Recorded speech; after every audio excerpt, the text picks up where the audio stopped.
There's a certain sound a city bus makes at 1 in the morning, especially when it's raining. It's not just the engine, that low, constant rumble that vibrates right up through the soles of your shoes and into your bones. It's a whole symphony of little noises that you'd never notice during the day.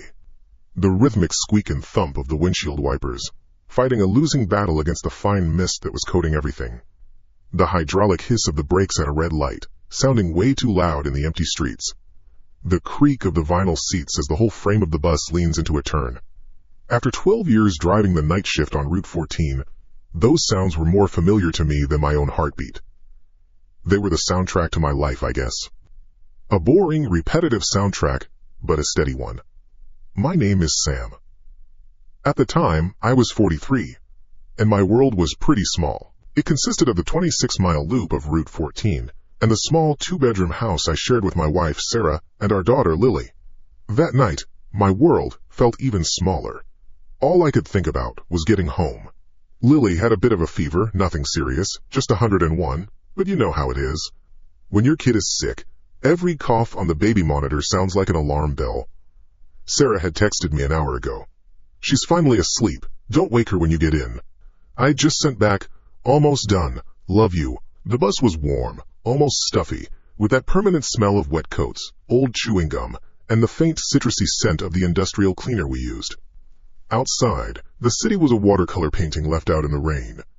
The neon signs of the closed pawn shops and takeout joints blurred into long streaks of red and blue on my wet windshield. The streetlights cast a sick yellow glow on the empty sidewalks. It was the kind of night where you feel like you're the only person awake in the entire world. And for the most part, I was. My last few passengers had gotten off about 5 stops back. An old woman with a grocery bag full of what looked like cat food, who always rode to the Crestview apartments. 2 college kids who looked like they'd just come from a late study session, or maybe a bar, smelling faintly of beer and anxiety. They'd gotten off at the university stop. After that, it was just me. Me and the empty seats, all staring at my back like a silent, worn-out audience. I liked this part of the shift, usually. The quiet. The feeling of being in my own little world, my own 10-ton metal box, just rolling through the sleeping city. It gave me time to think. Tonight, my thoughts were simple. I thought about the rattling noise the dryer was making and how I needed to remember to look at it this weekend. I thought about how Lily's 6th birthday was coming up and she was dead set on a unicorn-themed party, and I had no idea where to even start with that. I thought about Sarah, and the way she'd fall asleep with her glasses still on, a book resting on her chest. These were the things that kept me going. The little, boring, beautiful details of my life. The things waiting for me at the end of the line.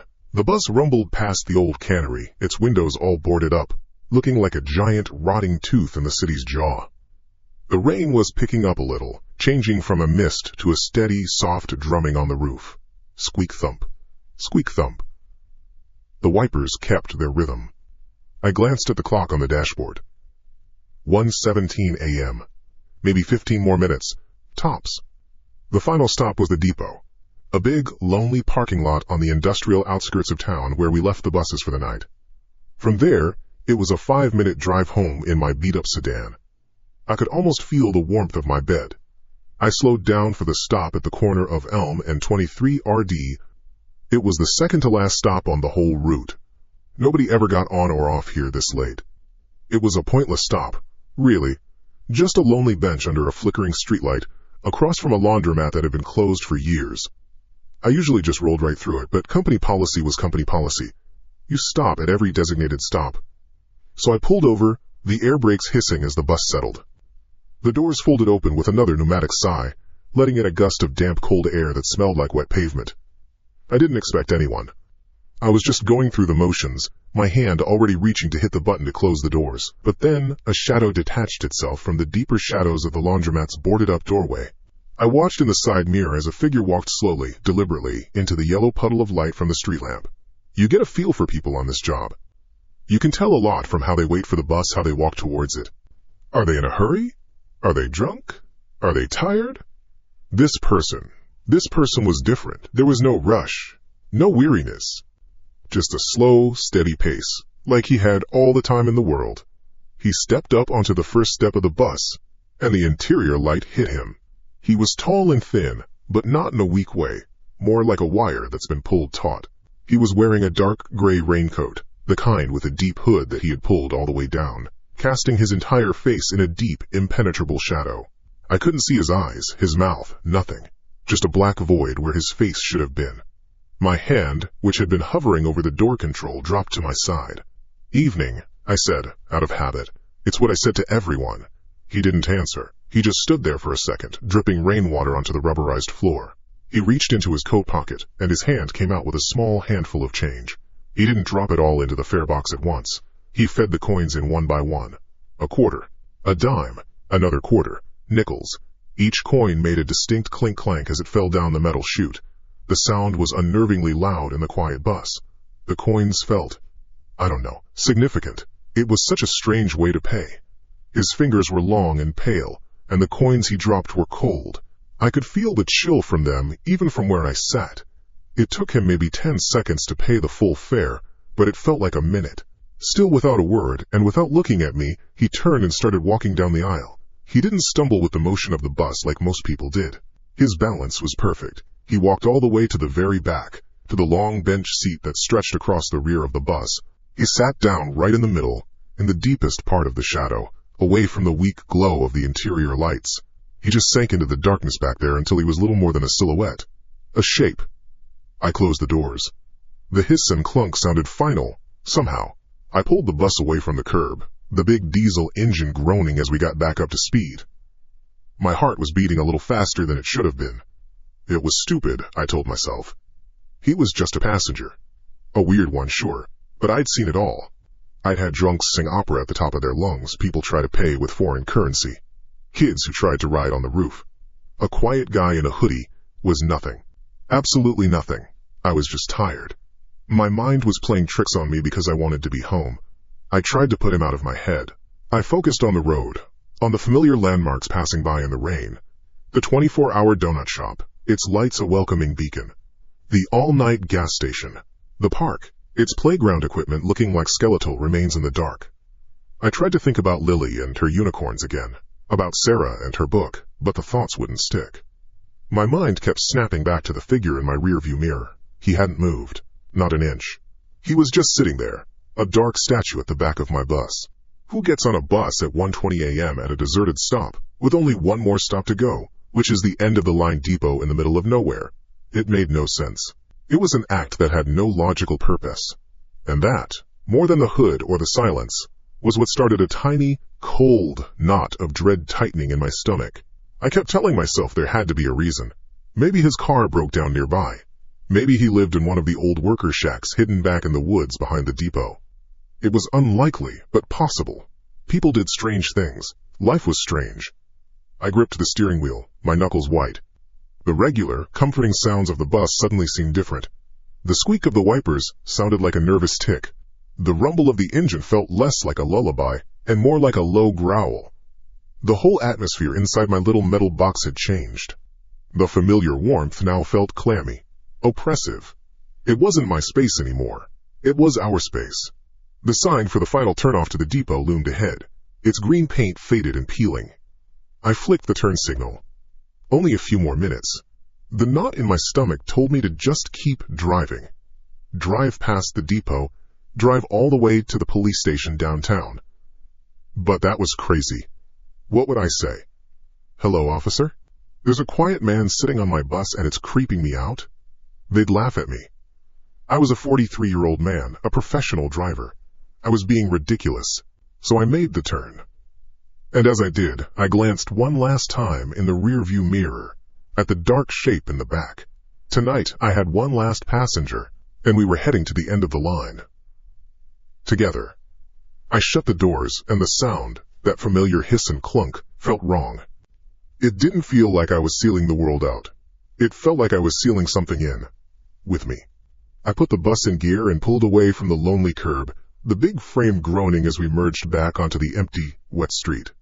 My hands felt slick on the steering wheel, and it wasn't just from the humidity. A fine, cold sweat was prickling the back of my neck. It's nothing, I told myself. You've been driving this shift for 12 years, Sam. You've seen everything. You've had people try to start fights, people fall asleep and pee on the seats. A woman once tried to pay her fare with a sandwich. A quiet guy in a raincoat is at the absolute bottom of the weirdness scale. He's probably just had a long, terrible day. Maybe he just got fired. Maybe he just got dumped. People get weird when they're miserable. They don't want to talk. They just want to disappear. And he had. I glanced up at the long rearview mirror that stretches across the top of the windshield. From my angle, the back of the bus was a cavern of shadows, punctuated by the weak, yellow glow of the overhead lights. The long bench seat at the very back was the darkest spot. I couldn't make out a person, not really. I couldn't see a face or hands or the color of his coat. All I could see was a shape. A solid, man-sized void in the darkness.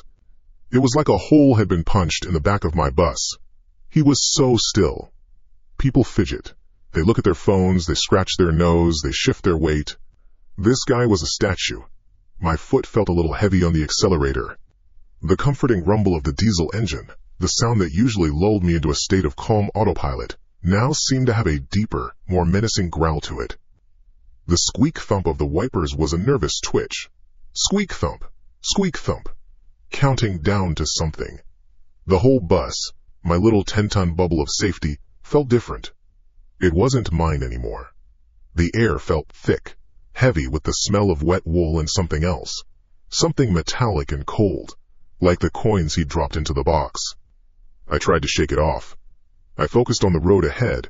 Elm Street stretched out, slick and black under the streetlights. I knew every crack in this pavement, every pothole to avoid. I passed the 24-hour donut shop, its pink and orange sign a cheerful beacon in the gloom. Normally I'd think about stopping in for a coffee on my way home. But tonight, the thought of stopping anywhere felt wrong. I just wanted to get to the depot, get off this bus, lock it up and get in my car. I thought about Lily. I pictured her asleep in her bed, her little chest rising and falling, a stuffed unicorn tucked under her arm. I thought about her fever, and how Sarah would have put a cool cloth on her forehead. I thought about her 6th birthday. The unicorn theme. Maybe I could get one of those bouncy castles with a unicorn on it. She'd love that. I tried to fill my head with these thoughts, pushing out the stillness from the back of the bus. But it was like trying to push water uphill. The image of the dark shape in the mirror kept creeping back in, sitting right on top of my thoughts of home. Who gets on at Elm and 23rd? The stop is a joke. It's a relic from when the old cannery was still running, decades ago. Now there's nothing there. A boarded-up laundromat, a weed-choked empty lot. And the last stop, the only stop left, is the depot. It's not even a public place. It's a glorified parking lot for city vehicles, surrounded by a chain-link fence. There's a security shack and a couple of acres of empty asphalt. There are no houses back there, no apartments. Nothing. So where was he going? These, Summit left. The question hammered at me. It didn't make any sense. Maybe his car broke down just past the depot? It was a stretch, a big one. You'd call a tow truck, not wait in the rain for the last bus of the night to take you to a locked parking lot. Maybe he worked security there. No, I knew both the night guards. A heavy-set guy named Frank and a younger kid named Marcus. This wasn't either of them. My mind was racing, trying to find a logical box to put him in. A box that made sense. A box that wasn't terrifying. Every rational explanation I came up with felt thin, like a cheap piece of paper I was trying to use to cover a gaping hole. The simplest explanation was that he was up to no good, but that was the one I didn't want to look at. My heart started to beat a hard, fast rhythm against my ribs. I gripped the wheel tighter. We were only a couple of miles from the depot now. The final stretch. The road here gets darker, with fewer streetlights. We were leaving the last vestiges of the city behind, heading into the industrial no-man's land on the outskirts. The rain was drumming a little harder on the roof now, a steady, insistent patter. It was the only sound besides the engine and the wipers. The silence from the back of the bus was deafening. I kept my eyes glued to the road, but my attention was stretched thin, pulled like a rubber band back to the rearview mirror. I couldn't stop myself from glancing up every few seconds. The shape was still there, unmoving, a sentinel in the shadows, waiting. But for what?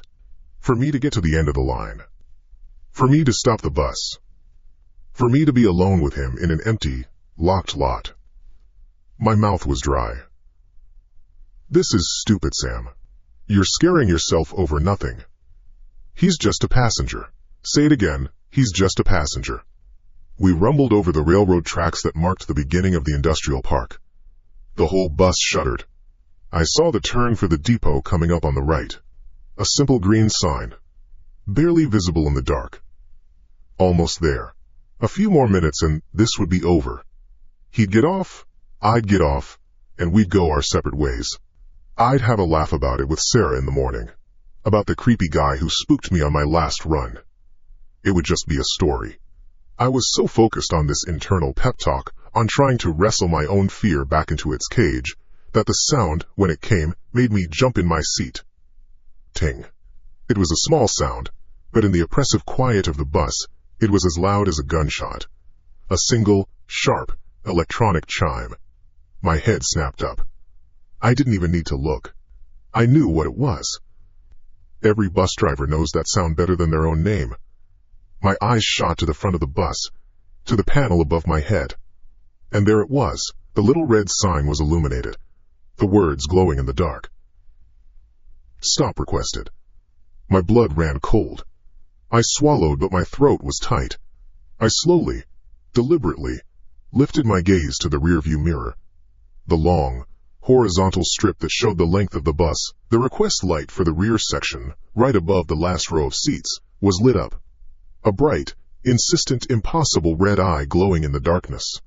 It cast a faint, bloody-colored halo on the ceiling around it, right above the spot where the man was sitting. My brain stalled. It was like a computer trying to process a command that made no sense. Stop requested. But we were on the final leg. There were no more stops. There was only one destination. The depot. The end of the line. The place where, by definition, everyone has to get off. You don't need to request the final stop. It's automatic. It's the one stop you never, ever have to pull the cord for. Doing it was a completely meaningless act. A redundant gesture. Or it wasn't. I stared into the mirror, my knuckles white on the steering wheel. I tried to see him, to see any movement, any reason for it. An accident? Did he lean against the cord by mistake? But he hadn't moved. He hadn't moved an inch since he sat down. The dark shape was exactly where it had been, perfectly still. Now, sitting directly under that screaming red light. Why would he do that? Why would anyone do that? Hesmeg. It wasn't a mistake. I knew it. In that deep, gut-level place. That doesn't bother with logic. It was a message. A signal. He was deliberately, consciously, letting me know something. He wasn't just a passenger anymore. He was playing a game. And he had just told me, in the only way he could without speaking, that the game was about to begin. The red light wasn't for me to stop the bus. It was for something else. A signal for himself. A timer starting. I looked from the glowing red light in the mirror back to the dark, rain-slicked road ahead. The entrance to the depot was getting closer. A dark mouth waiting to swallow us, and for the first time in 12 years of driving this route, I was terrified to reach the end of the line. I turned the wheel, and the big bus lumbered off the asphalt and onto the gravel access road of the depot. The tires crunched over the loose stones, a sound that was usually the signal for my whole body to relax, the finish line. But tonight, every nerve ending I had was screaming. The red light in the mirror hadn't blinked. It just stayed on, a single hateful eye staring at me from the back of my own bus. The depot was a ghost town after midnight. It's basically a huge, flat square of asphalt, surrounded by a chain-link fence, with long, painted lines where we park the buses for the night. There are a couple of massive floodlights on tall poles that cast a harsh, white glare over everything, making the shadows long and deep. It's always eerily quiet out here, except for the hum of the lights and maybe the sound of the highway in the distance. Tonight, that silence felt heavy. It felt like it was waiting for me. I pulled into my assigned spot, number 47, the same spot I'd pulled into thousands of times before. I eased my foot onto the air brake. The bus let out a long, loud hiss. PSSS shoo, a sound of finality, like a long, tired sigh. I killed the engine, and the world went dead silent. The sudden absence of the engine's constant, low-frequency rumble was shocking. It was like someone had put their hands over my ears. All I could hear now was the frantic thumping of my own heart against my ribs and the steady, maddening pat-pat-pat of the rain on the roof. I sat there for a second, my hands still gripping the steering wheel, my knuckles white. I was just staring out the massive front windshield at the empty, rain-slicked lot. Okay, Sam, this is it. End of the line. Time for him to get off. I took a deep breath, trying to get my voice to sound normal, professional. I flicked a switch on the console. The dim, yellow interior lights flickered, and then brightened to their full, clinical intensity, chasing most of the shadows out of the corners. The whole bus was lit up now. I cleared my throat, forcing the words out. This is the final stop. City Depot. All passengers must exit the vehicle. Thank you for riding with us. My voice sounded weirdly loud in the enclosed space. It echoed a little. I waited. Nothing. No sound of someone getting up. No rustle of a coat. No footsteps on the rubber floor. Just the rain. I glanced up at the rearview mirror. The red light was still on. Burning. I told myself he probably fell asleep. It happens. People are exhausted. They get on the bus, the warmth and the rumbling motion gets to them, and they're out. It was my job to wake them up. It was part of the routine. I waited a full minute. I watched the digital clock on my dashboard flip from 12:46 to 12:47. Still nothing. My patience, already worn thin by the weirdness of the whole ride, was starting to fray. A little flicker of annoyance started to burn alongside the fear. I mean, come on. Just get off the bus. I want to go home. I've got a sick kid. I looked in the mirror again, longer this time.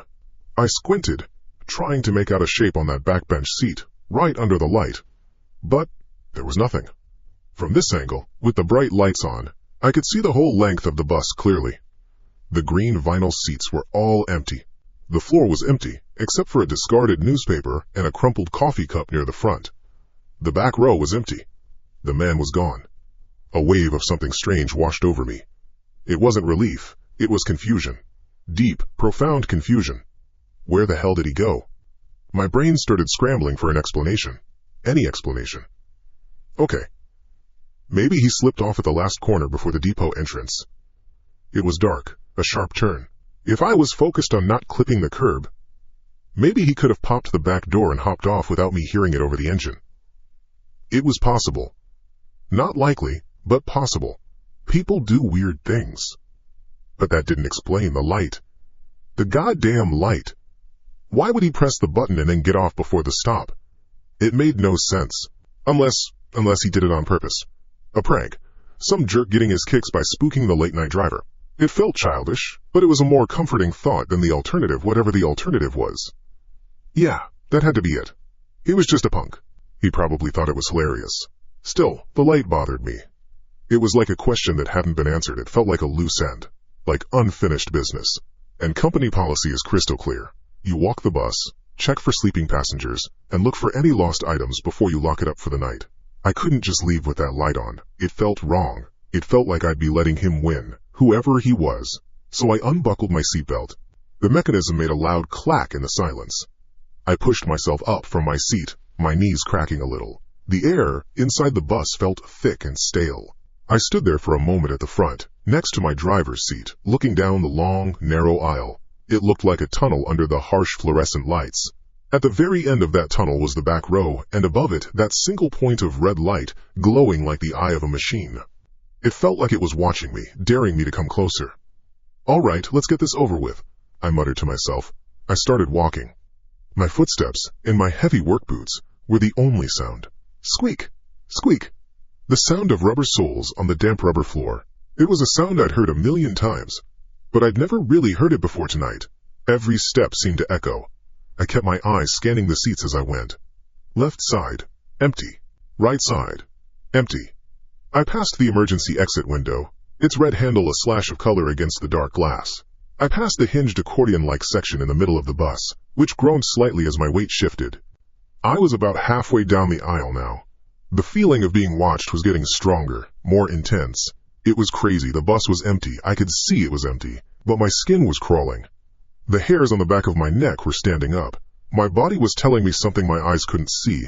It was telling me I wasn't alone. I forced myself to keep walking. Just a few more rows. The red light at the back seemed to get brighter, more insistent, the closer I got. It was pulling me in. My gaze was locked on it. I wasn't even looking at the seats anymore, just that light. It pulsed faintly, or maybe that was just my own pulse throbbing in my eyes. I reached the last few rows. The seats here are different. They face inwards, creating a little alcove at the very back, the darkest part of the bus, even with the main lights on. This was where he had been sitting. I slowed my pace, my steps becoming softer, more hesitant. My brain was still trying to be logical. You're just checking for a lost wallet, or a phone. That's all. Then you hit the door open button to reset the light, you get off, you lock up, and you go home to Sarah and Lily. The thought of them, of my warm bed, of my normal life, felt a million miles away. I was standing right in front of the final row of seats now. I could reach out and touch the vinyl. It was empty. Completely, undeniably empty. My eyes went to the spot on the ceiling where the red light was. It was just a small plastic box with a red cover, but right now, it felt like the most menacing object in the universe. It was still on. The prank theory was starting to feel really thin. I stood there feeling a strange mix of frustration and a deep, coiling dread in the pit of my stomach. I was about to turn around, to just go back and leave when I felt it. A draft. It wasn't just a change in temperature. It was a distinct, steady stream of cold air brushing against my cheek and the side of my neck. It was cold and wet, carrying the smell of rain and damp earth. On a sealed bus with all the windows closed on a rainy night, it was impossible. My breath hitched in my throat. Where was it coming from? I let my eyes trail downwards from the glowing red light, following the invisible path of the cold air. Down, down, until my gaze went past the headrest of the empty seat and up towards the ceiling again, to a spot right above where the passenger had been sitting. And my blood ran cold. The emergency exit hatch on the roof, the heavy square panel that's supposed to be locked tight, was slightly ajar. It was only open by an inch, maybe less. Just a dark, straight line against the pale ceiling. But it was enough. Enough for the cold night air to be pouring in from above. Enough to explain the draft. Enough to be completely, terrifyingly wrong. My heart, which had been hammering, felt like it stopped completely for a beat. I just stared at that dark crack in the ceiling, and the only thought I could form was a question that made no sense. Why would he go out through the roof? In the pouring rain? My eyes dropped from the hatch back to the empty seat below it, and then to the floor. And that's when I saw it. It wasn't a wallet. It wasn't a phone. Lying on the floor, almost tucked under the seat, was a small, black object. I leaned in, my body moving before my brain could tell it to stop. It was a loop of thick, black plastic. A zip tie. Not the small kind you use for computer cables. This one was big. Heavy duty. The kind you'd use to bundle pipes or something else. It was lying there on the floor, a perfect unused circle of black plastic. And suddenly, the impossible draft from the ceiling, the impossible glowing red light, and the impossible vanishing passenger all snapped into a new kind of focus. He didn't get off the bus. He didn't climb out through the roof. The cold draft wasn't from him leaving. It was from him getting in position. He was still here, somewhere, hiding. My body went rigid. The silence of the bus was no longer empty. It was full. It was full of a presence I couldn't see. The cold wasn't just in the air anymore.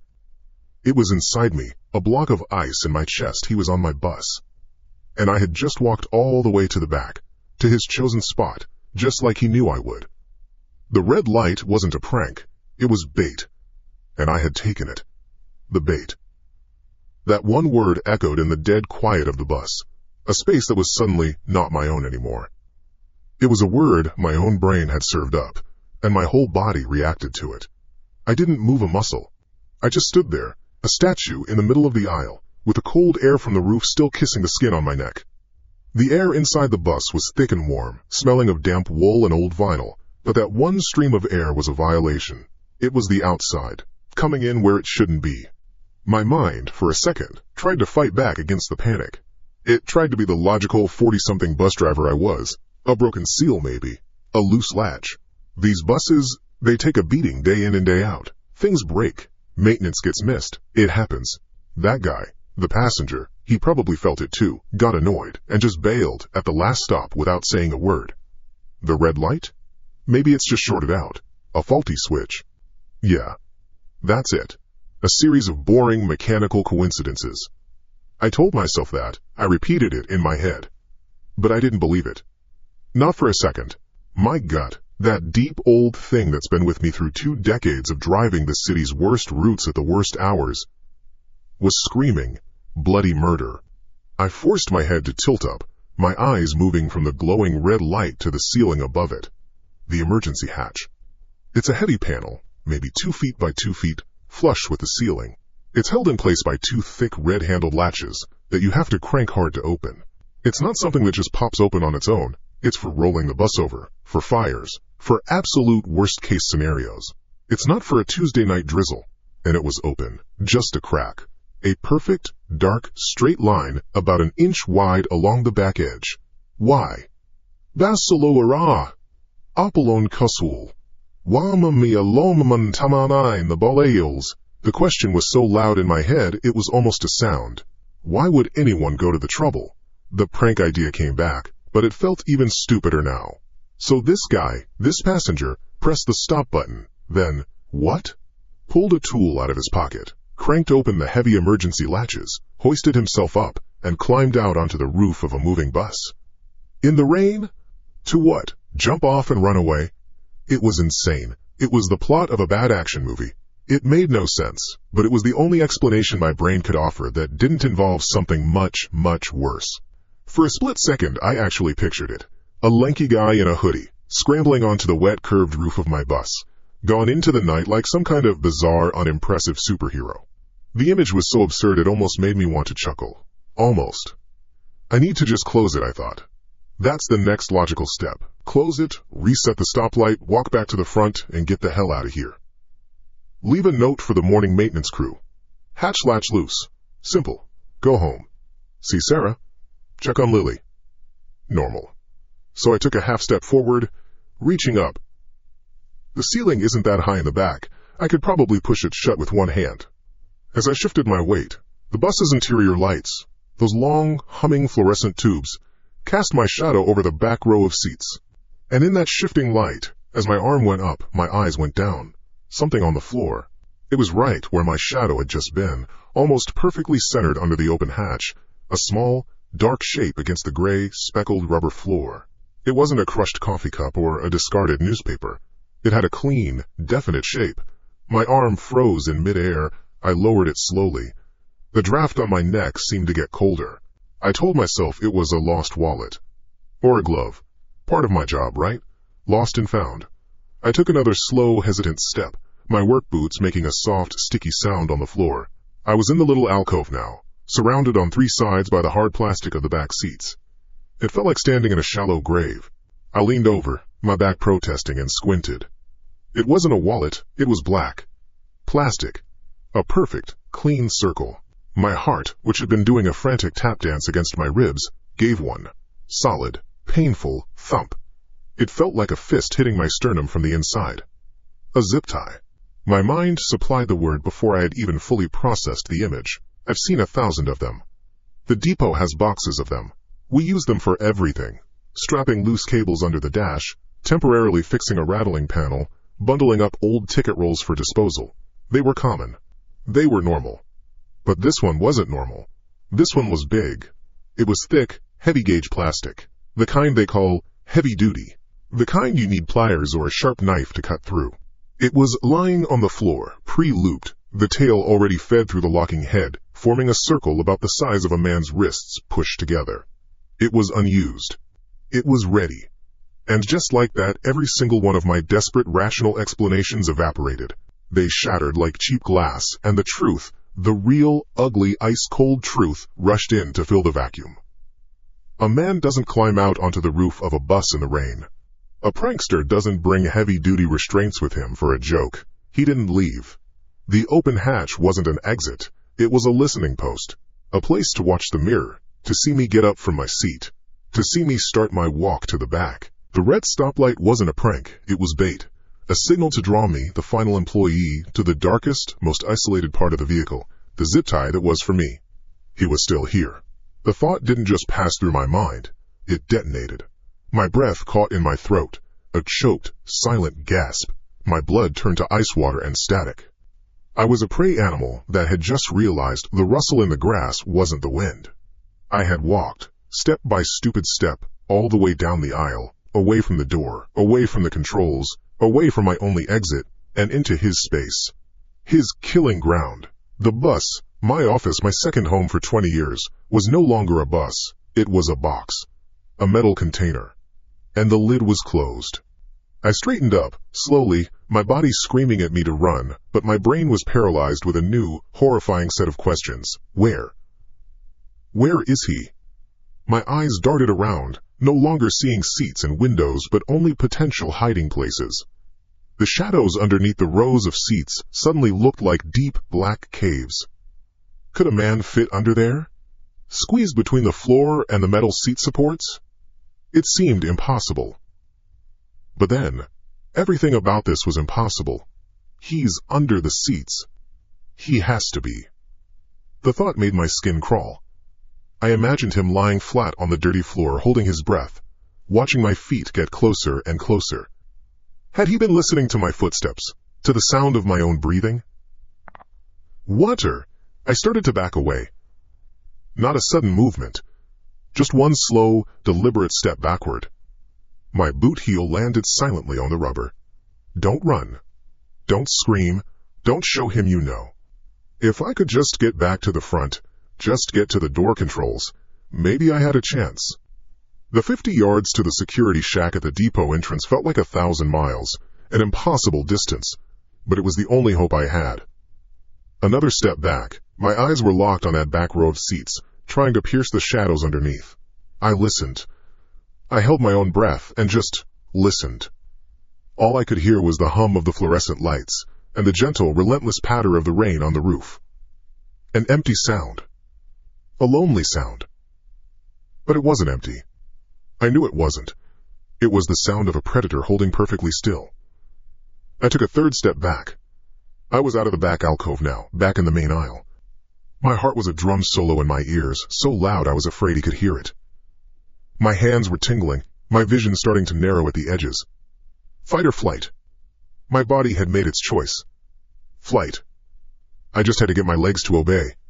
I was about to turn, to break into a full, desperate sprint for the front door, when I heard it. It wasn't a loud noise. It was the opposite. It was tiny, almost too small to be heard over the rain and the lights. But in that supercharged, hyper-aware state of absolute terror, it was as loud as a gunshot. From right under the last row of seats, the very spot I had just been staring at, came a single dry sound. TCK. It was the sound of plastic clicking against metal. A deliberate, precise, mechanical noise. The sound of something being released. Or engaged. He was moving. He knew I knew. The hunt had begun. That sound. That little TCK. It wasn't a thinking sound. You don't process a sound like that. You don't analyze it or file it away for later. It bypasses your brain entirely and goes straight to the oldest part of you. The part that lived in caves and knew what a twig snapping in the dark meant. It was a sound that meant end of stillness. It meant movement. It was the period at the end of the sentence, your time is up. There was no thought. I can't stress that enough. People who watch movies think you have a moment of heroic decision, a steely-eyed choice. You don't. My body just went. My brain was a passenger now, a terrified spectator watching what my legs were about to do. The slow, careful retreat was over. The game of pretending I didn't know was over. That little click was the starter pistol, and I was already losing the race. My legs, which felt like they were full of stone and buzzing electricity a second ago, unlocked. I didn't turn around gracefully. I stumbled, my arms spin-wheeling for balance, my body lurching around in a clumsy, panicked pivot. The whole world became a smeared tunnel, and the only thing at the end of it was the driver's side door. It was maybe 40 feet away. It might as well have been a mile. It was the only thing in the world that mattered. Then came the second sound. And this one was worse than the click. 100 times worse. It was a low, slithering, scrambling noise. The sound of heavy fabric dragging on a rubber floor, punctuated by the scrape of something hard. A knee, an elbow, on metal. It was coming from under that back seat. It was the sound of a large animal uncoiling itself from a space too small for it. It was fast. Horribly, unnaturally fast. He wasn't just moving, he was launching himself out. I didn't run. I fled. My work boots, usually so heavy and clunky, felt like paper. My breath wasn't just heavy. It was gone. I was trying to suck in air that wasn't there. A dry, ragged heaving in my chest that made no sound. All I could hear was the drumming in my ears, a frantic, desperate beat, and that scrambling, shuffling sound right behind me. I did not look back. I think that's the thing that saved me. Some primal animal part of me knew that if I looked back I would stop. I would freeze. Whatever I saw would be so wrong, so impossible, that my mind would just shut down. So I kept my eyes locked on that door, on the big, black lever that would open it. The fluorescent lights overhead made the handrails on the seats flash in my peripheral vision. Silver, silver, silver, like I was running through a strobing nightmare. The sound behind me changed. It was no longer a scramble. It was clearer now. It was the solid, heavy impact of feet on the floor. Footsteps. But they were wrong. They weren't the normal cadence of a running man. They were too close together, too quick. A frantic patter that spoke of a speed I couldn't match. He was gaining. I could feel it. I could feel his presence in the air behind me. A pressure wave of pure malevolence pushing me forward. The warm, damp air of the bus suddenly felt thick, like I was running through water, and he was the shark cutting through it with ease. My hand flew out, slick with a sweat that had appeared from nowhere. I wasn't even halfway down the aisle. My fingers brushed against one of the cold metal poles. For a split second, my momentum almost spun me around it, and a choked sob of pure terror escaped my throat. I pushed off, my shoulder slamming into the edge of a seat, the hard plastic digging into my muscle. I didn't feel the pain. There was no room for pain. There was only the sound behind me and the door in front of me. He was so close. So close I was sure I could feel his breath on my neck, though I knew it was impossible. It was the idea of it. It was the certainty that at any second a hand would clamp down on my shoulder and my life would be over. Right here in the vinyl-scented guts of my own bus. My mind flashed on the zip tie, a perfect ready loop. For my wrists, or my throat. I was at the front now, the driver's area, my little cockpit, my sanctuary for 2 decades. It felt alien, like a place I'd never been before. My hand, shaking so violently I could barely control it, reached for the door lever. It's a big pneumatic lever. You just push it forward, and the doors hiss open. I've done it 10,000 times a day. It's muscle memory. But my muscles weren't remembering anything. They were just screaming. My sweaty palm slipped off the black rubber handle. That sound behind me, the footsteps, they stopped. All at once. The abrupt silence was somehow more terrifying than the chase. It was a predator's pause. The moment before the final lunge. I didn't waste the split second he gave me. I used both hands, slapping them against the lever, and threw all of my weight forward. It was less of a push and more of a panicked full-body slam. There was a loud, satisfying hiss as the pneumatic brake released. The bifold doors started to part. It was the most beautiful sound I had ever heard in my life. The opening was a sliver of dark, rainy night. It was freedom. But he was faster. Just as the gap was widening, just as I was about to throw myself through it, something hit the back of the driver's seat, right behind my head. It wasn't a punch or a grab. It was a thump. A heavy, solid impact, as if he had thrown his whole body forward, missing me by inches. I heard a grunt of effort, a low, guttural sound that wasn't human. It was the sound of a beast. There was no time to get through the door cleanly. I just dove. Head first. My shoulder caught the edge of the door frame, and my feet tangled in the space by the driver's pedals. I wasn't running out. I was falling. The world tilted sideways, a blur of wet asphalt, the yellow glow of the depot lights, and the dark underbelly of my own bus. I hit the ground hard. My hands and knees scraped against the rough, gritty surface of the parking lot, sending jolts of sharp, burning pain up my arms and legs. Cold, dirty rainwater immediately soaked through the knees of my pants. For a moment, I just lay there, a heap on the ground, gasping, my lungs finally catching up, pulling in the clean, cold, blessedly empty night air. The rain fell on my face, mixing with the sweat and, I think, tears. I had made it out. I was alive. The thought lasted for maybe 2 seconds. Then a new, more urgent terror took hold. He was still in there. The doors were still wide open. He could be on me in an instant. My survival instinct, which had just saved my life, screamed at me again. Get up! Run! Now! I scrambled, my scraped hands slipping on the wet asphalt. I pushed myself up, my body screaming in protest, and I looked back at the bus. I had to. I had to see what was coming for me. I had to see the monster that had hunted me in my own little world. I braced myself for the sight of a figure, a man in a dark coat, leaping out of the door after me, the zip tie glinting in the pale light. But there was nothing. The doorway of the bus was empty. It stood there, silent, the doors gaping open like a mouth. The long fluorescent lights inside cast a sickly yellow rectangle onto the wet black ground, illuminating the falling raindrops in their glow. Beyond that rectangle of light, the aisle stretched back into perfect, impenetrable darkness. Nothing moved. Nothing made a sound except for the gentle, constant patter of the rain on the metal roof. It was as if he had never been there. As if the chase, the sounds, the overwhelming terror had all been a hallucination. My heart was still trying to beat its way out of my chest. My hands and knees were raw and bleeding. The pain was real. So he had to be real. So where was he? I stood there, frozen, half crouched in the middle of the empty lot, rain plastering my hair to my forehead. I stared into that empty, silent doorway. The darkness at the back of the bus seemed to stare back. It was a living thing, a void, and the utter stillness, the complete absence of the thing I expected to see, was 1,000 times more horrifying than the chase itself. A man who runs after you is just a man, but a man who hunts you, who is close enough to touch you, and then simply vanishes into thin air the second you escape. That's not a man anymore. That's something else entirely, and he was still in there. Somewhere in that long, metal box, watching, waiting. For a second, maybe less, my brain tried to make sense of it.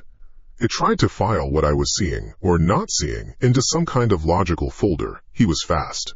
He must have slipped out the back emergency door while I was falling out the front. That had to be it. It was the only explanation. The bus was empty. The nightmare was over. But my body wasn't buying it. My legs were still coiled like springs. My hands, raw and bleeding, were balled into fists. My heart was a wild animal trying to batter its way through my ribs. The animal part of me, the old part that had gotten me out the door, knew better. It knew that you don't just vanish. That kind of predator doesn't just give up the chase. The silence from the bus wasn't the silence of absence. It was the silence of a held breath. And that's when I broke. There was no thought, no plan. I just screamed. It wasn't even a word, just a raw, ragged sound torn from the back of my throat. I turned away from the gaping black mouth of that bus, and I ran. My feet slapped through puddles, sending up sprays of cold, grimy water. I wasn't running on asphalt anymore. I was running on pure, uncut terror. 50 yards. The security shack was only 50 yards away. In a bus, that's nothing. A few seconds of coasting. On foot. In the dark and the rain, with scraped knees and a monster at your back, it might as well have been the other side of the planet. Every shadow cast by the tall depot lights was a hand reaching for me. The sound of my own wet boots on the ground was the sound of his footsteps right behind me. Help! The word finally formed, and I screamed it again and again. Somebody, help me! Help! My voice sounded small and thin in the wide open space, eaten up by the sound of the rain. I risked a glance over my shoulder. The bus was still there, sitting silent. No one was coming out, but that didn't make me feel better. It made me feel worse. It felt like a game. It felt like he was enjoying this. I was getting closer to the shack. The little window glowed with a warm yellow light. It was the most beautiful thing I'd ever seen. I didn't slow down. I think if I had stopped running, my legs would have just given out. I slammed my bloodied hand against the glass of the door, smearing it with rain and dirt. Earl, open the door! Earl! There was a shuffling sound from inside. Then the gruff, annoyed voice of Earl, the night guard. What in the hell? The door opened a crack, a chain still on. Earl's crumpled, sleepy face peered out. He was a man in his late 60s who moved with a kind of deliberate slowness that said he'd seen it all and wasn't impressed by any of it. Nam, what's wrong with you? You're gonna give me a heart attack. There's someone on my bus, Earl. A man. He tried to grab me. I was gasping, leaning against the doorframe, trying to suck in air.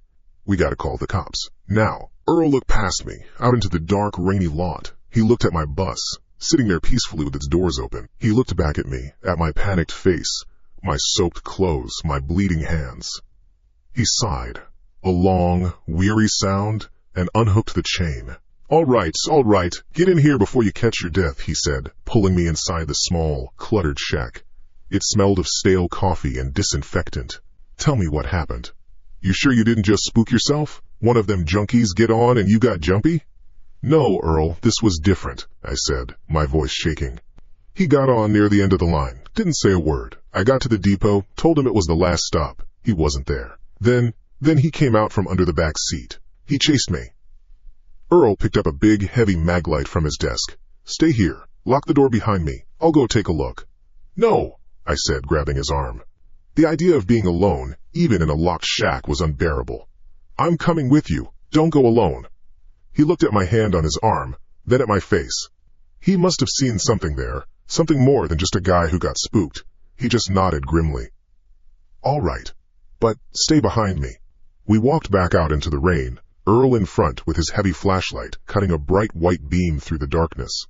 The 50 yards back to the bus felt even longer this time. Every step was heavy. My body was screaming at me, telling me I was a fool, that I was walking back into the trap. We stopped about 10 feet from the open doors. Earl swept the beam of the flashlight inside. The light danced over the rows of empty vinyl seats, the wet rubber floor, the ads for local lawyers and dentists on the walls. It was just a bus. My bus. It looked exactly the same as it did every other night. Don't see nobody, Nam, Earl said, his voice low. He was there, I whispered. Check the back, the last row of seats. We stepped up into the bus. The air was still thick and warm. The smell of wet wool and something else, something sharp and metallic, hung in the air. I stayed near the front, my eyes scanning every shadow, while Earl walked slowly down the aisle, the beam of his light methodically checking each row. He got to the back. He shined the light on the last bench seat, then under it. Nothing. Just the metal floor and some old gum wrappers. It's empty, kid, he called back to me. Completely empty. The roof hatch, I said, my voice barely audible. I saw the roof hatch was open. Earl craned his neck, shining the light up. The emergency escape hatch directly above the back seat was indeed cracked open by an inch or two, letting rain drip slowly onto the seat below. He reached up and pushed it shut. It clicked into place. Probably a prank. Some kids, he said, but he didn't sound as convinced as he was trying to. They hide in the back, open the hatch, and slip out when you're not looking. I've seen it before. He started walking back towards me, his light sweeping the floor. Then he stopped. He bent down. When he stood up, he was holding something between his thumb and forefinger. A thick, black industrial zip tie. My blood ran cold. Found this, he said, holding it up. Weird thing to just leave lying around. We stood there for a long moment in the humming silence of the bus, just the patter of rain on the roof. Earl looked from the zip tie to my face, then back down the empty aisle. Okay, he said, his voice now stripped of all its earlier annoyance. Let's go call the cops. The next morning, the depot was a different world. The rain had stopped, and the harsh light of a cloudy morning made everything look gray and tired. 2 police officers, a younger one, and an older, weary-looking detective named Miller, were there. I'd already told my story twice, once to Earl and once to the first patrol car that showed up. Now I was telling it a third time, sitting in the depot's break room, a cold cup of coffee in my shaking hands. I felt like an idiot. In the daylight, with other drivers murmuring in the corner, my story of a vanishing man and a terrifying chase sounded like a bad dream. I saw the look on the younger officer's face, a kind of polite skepticism. And you're sure he didn't just exit through the rear door? He asked. There is no rear door he could have used without an alarm sounding, I said, for what felt like the 10th time. And I would have heard it. The roof hatch, maybe, but how did he get out so fast, so silently? Detective Miller had been quiet the whole time, just listening, his eyes on my face. You said there's a security camera on the bus, Nom? He finally asked. His voice was calm and level. Yes, a single camera points down the main aisle from the front. Let's take a look at the footage, he said. We all walked out to the bus. It felt tainted now, violated. An IT guy from the depot pulled the hard drive, and we went back to the office to plug it into a monitor. My heart was pounding again. I didn't know what I wanted the camera to show. Part of me wanted it to show nothing. to prove I was just exhausted and cracking up. The other part, the part that knew what it felt, needed to see him, needed to prove it was real. The IT guy found the right timestamp. The grainy, black and white footage flickered to life. We saw the last few passengers get off. We saw me, looking tired, glancing at the clock. Then the bus doors hissed open one last time.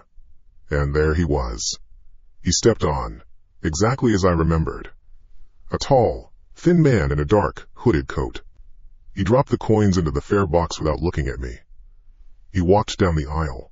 The camera angle was perfect. We could see him clearly as he moved to the back. But he didn't just sit down. The four of us in that office leaned closer to the screen. On the monitor, the man in the coat reached the last row of seats. He looked around once, a quick furtive glance. Then he knelt down. He pulled a small, dark object from his pocket. It looked like a small pry bar, the kind used to pull nails. He slipped the edge of it under the seam of a square panel on the floor. A maintenance access panel for the rear axle and suspension. It's supposed to be bolted down. With a quick, practiced movement, he levered the panel up. A dark, square hole opened up in the floor of my bus, and then he just folded himself into it. He slipped down into the guts of the bus, into the dark, greasy space beneath the floorboards, with the agility of a spider. The last thing we saw was his hand reaching up, grabbing the edge of the panel, and pulling it shut over himself. It settled back into place with a barely visible seam. Then, nothing. The aisle was empty.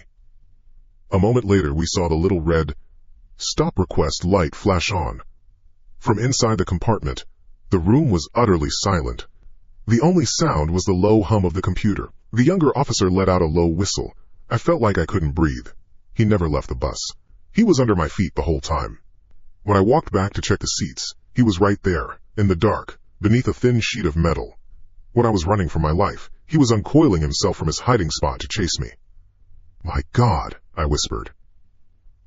Detective Miller turned away from the screen and looked at me. His face was grim, etched with a kind of deep sadness. "Nam," he said, his voice soft but heavy. "We know who this man is. He escaped from the state penitentiary 3 days ago. We've been looking for him." He paused, taking a breath. "His name is Marcus Thorne, but the papers, they call him the Depot Hunter." The name hung in the air, cold and sharp. "His method is always the same," Miller continued, his voice adopting the flat tone of a man reporting facts he wished weren't true. "He targets public transport, buses, trains. He finds a way to stay on after the last run. He hides, and he waits for the driver or the cleaning crew to lock up for the night. When they're alone, he prefers to ambush them in the vehicles. It's his hunting ground." I just stared at him, the coffee cup rattling in my hands. The zip tie, the knife he must have had. My mind flashed to what would have happened if I'd stayed. If I hadn't run. If I just locked up the bus and sat down to do my paperwork. "That stop request button," Miller said, looking me straight in the eye. "That final, incomprehensible detail. The one he pressed from under the floor. That wasn't a signal for you. It was a signal for him. A little ritual. His way of telling himself." He trailed off, letting the weight of the words settle. It meant the hunt was on. I didn't say anything. I just stood up, walked to the window, and looked out at the parking lot. At my bus. Bus 14. My office for 20 years. My little kingdom of steel and vinyl. But I wasn't seeing it anymore. All I could see was a coffin. A long, yellow coffin on wheels, parked in the pale morning light, waiting patiently for its next passenger. A place where a monster had made his den, right under my feet, listening to me breathe and waiting for the hunt to begin.